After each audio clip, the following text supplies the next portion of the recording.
कक्षा 10वीं की ये पहली अध्याय है वास्तविक संख्याएं। वास्तविक संख्याओं के चैप्टर में से जितने भी प्रश्न बनने वाले हैं उन सभी प्रश्नों को हम जानेंगे। सभी महत्वपूर्ण प्रश्न इसमें हैं, उन सभी में से जो मैं बताऊंगा उसी में से आ जाएगा। तो सबसे पहले प्रश्न है कि किसी भी नेचुरल नंबर पे ऐसे पूछ लेगा पावर n, कि किसी भी प्राकृत संख्या की पावर n है और वो 0 पर समाप्त होगी या फिर किसी अन्य अंक पर समाप्त होने की कहेगा। तो ये हमारा 1.1 का प्रश्नावली 1.1 का क्वेश्चन है। तो ये यहाँ पर उदाहरण में दे दिया है, यानी कि एग्जाम्पल में शो कर दिया है। और ऐसे तुम्हारे 140 के गुणनखंडों के रूप में व्यक्त कीजिए।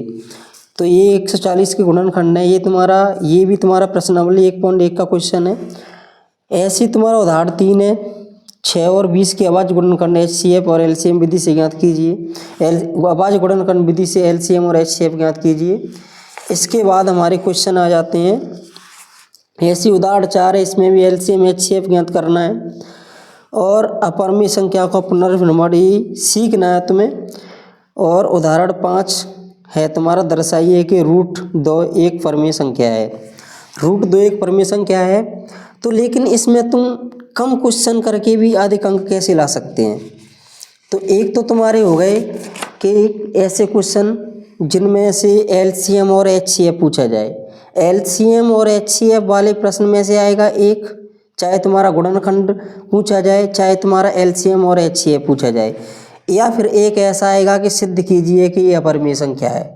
2 तरह की प्रश्न कर लेना, काम हो जाएगा। प्रश्न कैसे करने हैं वो मैं बता दूंगा। अगर तुम्हें इस अध्याय के ऑब्जेक्टिव लगाने हैं प्रश्न, तो ऑब्जेक्टिव की मैं अलग से वीडियो बनाऊंगा रिवीजन में। अब हम प्रश्न देखेंगे। बस प्रश्न यहाँ से स्टार्ट होते हैं हमारे। ऑब्जेक्टिव के अलावा जो तुम्हारे प्रश्न बनते हैं वो प्रश्न क्रमांक 6 से ध्यान से देखिए।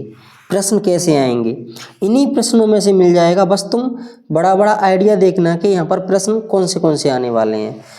कि संख्याओं 135 और 225 का HCF ज्ञात कीजिए। यानी कि मैंने शुरुआत में ही बोला था कि LCM या HCF ज्ञात करने की कहेगा। अब इसमें देखिए 140 को अभाज्य गुणनखंडों के गुणनफल के रूप में व्यक्त कीजिए। क्वेश्चन नंबर 7 8 वाला देखो 156 को इसमें गुणनखंडों के रूप में व्यक्त करवा रहा है, तो इसको भी तुम उसी से संबंधित आ गया है। 3825 के अभाज्य गुणनखंड के रूप में व्यक्त कीजिए। 7429 को अभाज्य गुणनखंड के रूप में व्यक्त कीजिए। Question number 10। अब तुम एक बात को ध्यान से सुनना, 2024-25 के हाफ ईयरली यानी कि छमाही के पेपरों में ये प्रश्न पूछा गया है तुम्हारा 2 अंक का, प्रश्न क्रमांक 10। तो बोर्ड में भी आएगा इसी में से। संख्या 9 और 25 का अभाज्य गुणनखंड विधि से HCF ज्ञात कीजिए। तो देखो ये प्रश्न तुम्हारा एग्जाम्पल में भी था और यहाँ भी आ गया, यानी कि ये मोस्ट क्वेश्चनों में ही है। संख्याओं 5 और 25 का LCM ज्ञात कीजिए। 92 और 510 का HCF ज्ञात कीजिए। 867 और 255 का HCF ज्ञात कीजिए। 4052 और 12576 का HCF ज्ञात कीजिए। 4 और 16 और 20 का HCF ज्ञात कीजिए। 306 657 बराबर 9 है, तो LCM, इन संख्याओं का LCM ज्ञात कीजिए। इस प्रश्न को चलो मैं समझा ही देता हूँ कि 2 संख्याएं दी हैं जिनका HCF 9 है, तो LCM क्या होगा। यहाँ पर फॉर्मूला लगेगा कि संख्याओं का गुणनफल बराबर लघुत्तम इंटू महत्तम, यानी कि LCM इंटू HCF। तो ये प्रश्न तुम्हारे प्रश्नावली का प्रश्न है, आराम से कर पाओगे। 1339 का HCF ज्ञात कीजिए। 4 की घात n पर विचार कीजिए, जहाँ n एक प्राकृत संख्या। जांच कीजिए क्या n का कोई मान है जिसके लिए 4 की घात n 0 पर समाप्त हो। 4 की घात n या तो 4 पे समाप्त हो सकती है या फिर 6 पे समाप्त हो सकती है। तो ये तुम कर देना, 6 की घात n की तरह आया है क्वेश्चन, उदाहरण का क्वेश्चन है। सिद्ध कीजिए कि √2 एक अपरिमेय संख्या है। अपरिमेय संख्या की मैंने पहले ही बोल दिया था, एक बार फिर बता दूं। LCM HCF और गुणनखंड एक तुम्हारा ये हो गया, और अपरिमेय संख्या सिद्ध करना ये सीख लेना। इस अध्याय का समापन है। बस इस अध्याय में और कुछ करने की जरूरत नहीं है। ऑब्जेक्टिव भी तुम्हारे यहाँ से हो जाएंगे। और ऑब्जेक्टिव कितने करने हैं तुम्हें? उनका रिवीजन करना है तो मैं इसी चैनल पे वीडियो डालता रहूँगा। संख्याओं 6 और 10 का अभाज्य गुणनखंड विधि से HCF और LCM ज्ञात कीजिए। संख्या 6, 72, 120 का अभाज्य गुणनखंड विधि से HCF और LCM ज्ञात कीजिए। इन सभी प्रश्नों को तुम लगा लेना, तभी तुम अच्छे अंक ला सकते हो, क्योंकि ये गवर्नमेंट के द्वारा प्रोवाइड किए हुए हैं। तुम यहाँ देख सकते हो निदात्मक कक्षा हेतु मॉड्यूल गणित, ये MP बोर्ड द्वारा ही दिया गया है। ये ऐसे नहीं है कि मैंने मन से टाइप कर दिया हो। तो इन क्वेश्चनों को तुम लगा ही लेना, बहुत फायदे में रहोगे। अगला प्रश्न है इसमें, अभाज्य गुणनखंड विधि द्वारा 12, 15, 21 का HCF और LCM ज्ञात कीजिए।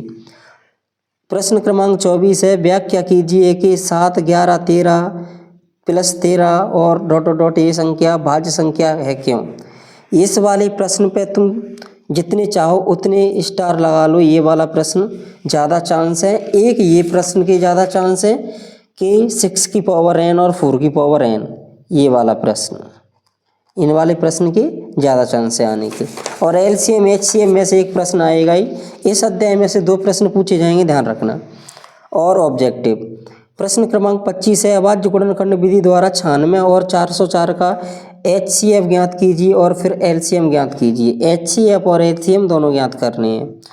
प्रश्न क्रमांक 26 है, संख्याएं 17, 23, 29 का अभाज्य गुणनखंड विधि से HCF और LCM ज्ञात कीजिए। इसमें भी तुम्हें LCM HCF ज्ञात करना है। दर्शाइए कि 5 - √3 एक अपरिमेय संख्या है। वही क्वेश्चन आ गया जो मैंने बताया था। प्रश्न क्रमांक 28 है, संख्याएं 26 और 91 के HCF और LCM ज्ञात कीजिए और जांच कीजिए कि 2 संख्याओं का गुणनफल बराबर होता है LCM इंटू HCF, यानी कि तुम्हें सत्यता की जांच भी करनी है। लास्ट प्रश्न है इसका, प्रश्न क्रमांक 29 यानी कि 29, संख्याओं 510 और 92 के HCF और LCM ज्ञात कीजिए। जांच कीजिए कि वही फॉर्मूला लगा के तुम्हें यहाँ पर HCF का आंसर लिखोगे, यहाँ LCM का रखोगे। जिन संख्याओं का LCM यानी कि 510 और 92 का यहाँ मल्टीप्लाई लिखोगे। यहाँ पर इसका समापन होगा और इन क्वेश्चनों को लगा लेना, स्क्रीनशॉट लेके रख लो या फिर साथ में ही लगाते जाओ, बहुत फायदे में रहोगे। एक टॉप कैटेगरी में आना, तुम्हें 90+ मार्क्स लाने, तो फिर ये तो तुम्हें इतनी मेहनत तो करनी पड़ेगी।